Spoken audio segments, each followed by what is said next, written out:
This rather grim description of Fustat is from Ibn Ridwan's 11th century on the peculiarity of the capital of Egypt concerning its air and all its conditions. Ibn Ridwan was an astrologer and self-educated doctor who was the chief physician to the Fatimid rulers Al-Hakim and Al-Mustansir. He was born in Giza and lived most of his life in Fustat. The most important part of the city is Fustat. The alleys and streets of Al-Fustat are narrow and their buildings are high.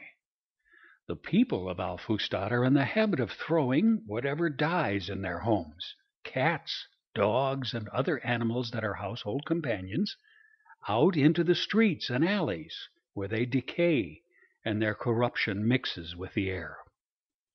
In addition, they customarily throw into the Nile, from which they drink, the droppings of their animals and their carrion. The sewers from their latrines also empty into the Nile.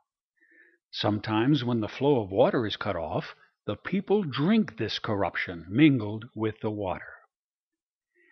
In Al-Fustat there are large hearths for the baths, from which excessive smoke rises into the air.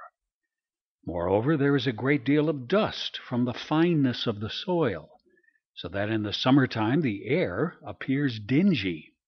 It affects breathing, and clean clothes become dirty in one day. If a man goes out on a business errand, he does not return without having collected a good deal of dust on his face and beard. On summer days, especially in the evening, a dusty gray and black vapor rises in the town, particularly if the air is free of any winds. The inhabitants of Al-Fustat, however, have accustomed themselves to this state of affairs and have become familiar with it, so that most evil is averted from them. Nevertheless, of all the inhabitants of Egypt, they are the ones who most quickly succumb to illness.